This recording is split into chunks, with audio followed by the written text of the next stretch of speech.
അമ്മ എന്ന വാക്ക് കേൾക്കുമ്പോൾ നമ്മൾ ഒരുപാട് സന്തോഷിക്കാറുണ്ട്, സത്യമല്ലേ?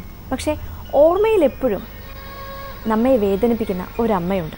വൈലോപ്പിള്ളിയുടെ മാമ്പഴം എന്ന കവിതയിലെ ആ അമ്മ. അമ്മ എന്ന ആ പരമസത്യത്തെ, ആ നനുത്ത ഓർമ്മകൾ നമുക്ക് വേണ്ടി ഷെയർ ചെയ്യാനെത്തുന്നു നമ്മുടെ പ്രിയങ്കരിയായ നടി മഹാലക്ഷ്മി.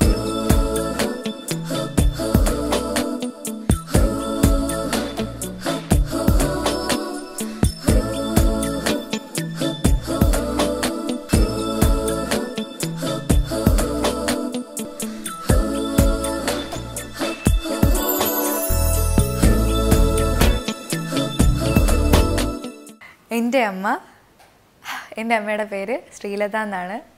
ഒരു കുടുംബത്തിൻ്റെ ഐശ്വര്യവും വിളക്കും എല്ലാം ഒരമ്മയാണ്. അതുപോലെ തന്നെയാണ് എൻ്റെ സ്വന്തം അമ്മ, എൻ്റെ ചക്കര അമ്മ അതുപോലെ തന്നെയാണ് എൻ്റെ വീട്ടിൻ്റെ ഫുൾ ഐശ്വര്യവും ഒരു നിലവിളക്ക് തന്നെയാണ് എൻ്റെ അമ്മ. എൻ്റെ അമ്മയെ പറ്റി പറയുകയാണെങ്കിൽ ഒത്തിരി പറയാനുണ്ട്. കാര്യം ഒത്തിരി കഷ്ടപ്പെട്ടാണ് എന്നെ വളർത്തിയത് അമ്മ. കാര്യം അമ്മ കഴിക്കാതെ തന്നെ എനിക്ക് തരാറുണ്ട്. ഇപ്പോൾ എന്തെങ്കിലും അമ്മയ്ക്ക് ഒരു മുട്ടായി കിട്ടിക്കഴിഞ്ഞ് കഴിഞ്ഞാൽ എനിക്കും ചേട്ടനും ഉണ്ടെങ്കിലും ചേട്ടന് കൊടുത്തില്ലെങ്കിൽ പോലും അമ്മ എനിക്ക് തരാറുണ്ടായിരുന്നു. അത്രയ്ക്കും സ്നേഹത്തിലാണ് അമ്മ എന്നെ വളർത്തിയിട്ടുള്ളത്. അതുപോലെ തന്നെ എന്നെ അമ്മ ക്യാരി ചെയ്യുമ്പോൾ അമ്മ മൂകാംബികയിൽ ശയനപ്രദക്ഷിണം ചെയ്തിരുന്നു. ക്യാരി ചെയ്യുമ്പോൾ അമ്മ ചെയ്തിരുന്നു. അപ്പോൾ അത്രയും കഷ്ടപ്പെട്ടിട്ടുണ്ട്. അതുപോലെ തന്നെ ഞാനൊരു കറുത്ത സൂര്യഗ്രഹണം ഒരു സമയത്തായിരുന്നു ജനിക്കുന്നത്. അപ്പം ഡെലിവറി ഡേറ്റ് പറയുന്നത് 23rd പക്ഷെ അന്ന് ഒരു സൂര്യഗ്രഹണമായിരുന്നു. അപ്പോൾ അമ്മ എല്ലാവരും പറഞ്ഞിങ്ങനെ പേടിപ്പിച്ചു, kind of what superstitious mind. അമ്മ പേടിപ്പിച്ചു, കറുത്ത വാവിന് കുട്ടി ജനിച്ചു കഴിഞ്ഞാൽ കള്ളനായി പോകും എന്ന് പറഞ്ഞു. അപ്പോൾ അമ്മ അങ്ങനെ കള്ളൻ ആവാതിരിക്കാൻ, കള്ളിയായി, പക്ഷെ കള്ളിയല്ല, ഐ മീൻ ഫീമെയിലായി. അപ്പോൾ അങ്ങനെ ആവാതിരിക്കാൻ വേണ്ടിയിട്ട് അമ്മ പെയിൻ വന്നിട്ട് പോലും ആരോടും പറയാതെ ആ ഒരു ദിവസം മാറിയിട്ടാണ് അമ്മ, അത്രയും ഒരു ദിവസം വരെ പെയിൻ അമ്മ പിടിച്ചു വെച്ചിരുന്നു. അപ്പോൾ അത്രയും കഷ്ടപ്പെട്ട് അത്രയും സാക്രിഫൈസ് ചെയ്താണ് എൻ്റെ അമ്മ എന്നെ വളർത്തിയത്. അതുപോലെ തന്നെ ഡാൻസ് പഠിപ്പിക്കാനായാലും പാട്ട് പഠിപ്പിക്കാൻ കുറേ ശ്രമിച്ചു, പക്ഷേ ഞാൻ പഠിച്ചില്ല പാട്ട്.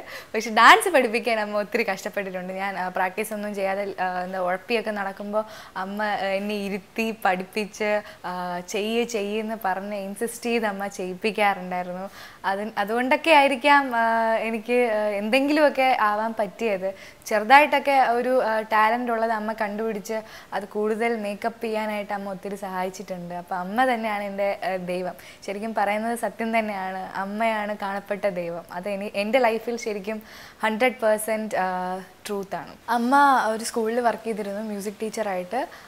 ഞാനിങ്ങനെ കുറച്ച് ഷൂട്ടിംഗ് ഒക്കെ ആയി വന്നപ്പോൾ അമ്മയ്ക്ക് സ്കൂളിൽ റെഗുലറായിട്ട് പോകാൻ പറ്റാതെയായി. അപ്പോൾ അമ്മ സ്വയം ഉപേക്ഷിക്കേണ്ടി വന്നു. അപ്പോൾ അത്രയും സാക്രിഫൈസിങ് മെൻറ്റാലിറ്റിയാണ് അമ്മയ്ക്ക്. അതുപോലെ തന്നെ അച്ഛനെയും എന്നെയും ചേട്ടനെയും എല്ലാം കൈവെള്ളയിൽ വെച്ചാണ് അമ്മ ഭയങ്കര സെക്യൂർഡായിട്ടാണ് നോക്കുന്നത്.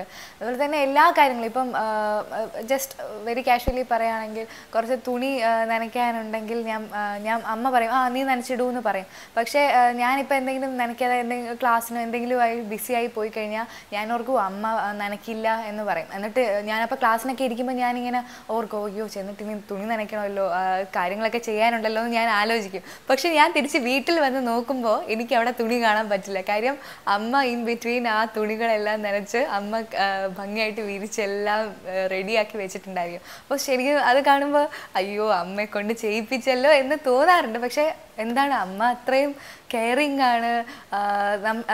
കഴിവതും അമ്മ തന്നെയാണ് എല്ലാ കാര്യങ്ങളും ചെയ്ത് തരാറുള്ളത്. പക്ഷേ എന്നെ കൊണ്ട് ചെയ്യിപ്പിക്കാറുണ്ട്. പിന്നെ എന്നെ കുക്കിംഗ് പഠിപ്പിക്കുന്നത് അമ്മയാണ്. അമ്മ നല്ലൊരു കുക്കും കൂടിയാണ്. നല്ല സ്വാദിഷ്ടമായ ഫുഡ് നന്നായി ഉണ്ടാക്കുന്ന ഒരു കൂട്ടത്തിലാണ് അമ്മ. അപ്പോൾ അതുകൊണ്ട് തന്നെ അമ്മയിൽ നിന്നാണ് ഞാൻ കുക്കിങ്ങിൻ്റെ ബാലപാഠങ്ങൾ പഠിച്ചെടുത്തത്. ഇപ്പോൾ പക്ഷേ ഒരു കാര്യമുണ്ട്, ഞാൻ കുക്ക് ചെയ്യാൻ തുടങ്ങിയതിന് ശേഷം അച്ഛനോ ചേട്ടനോ അമ്മയെ അടുക്കളയിലേക്ക് കയറ്റാറില്ലായിരുന്നു. പക്ഷേ എനിക്കെപ്പോഴും കുക്ക് ചെയ്യാനൊന്നും പറ്റില്ലല്ലോ. അതുകൊണ്ട് ഇപ്പോഴത്തെ അമ്മ തന്നെയാണ് കുക്കിംഗ് ചെയ്യുന്നത്. അപ്പോൾ വീട്ടമ്മയിലെ എൻ്റെ അമ്മ എന്ന സെഗ്മെൻറ്റിലൂടെ എൻ്റെ അമ്മയെ പരിചയപ്പെടുത്താൻ സാധിച്ചതിൽ എനിക്ക് വളരെയധികം സന്തോഷമുണ്ട്. അപ്പോൾ ഈ പ്രോഗ്രാം കണ്ടുകൊണ്ടിരിക്കുന്ന എല്ലാ അമ്മമാർക്കും എൻ്റെ നമസ്കാരം, എൻ്റെ ആശംസകൾ.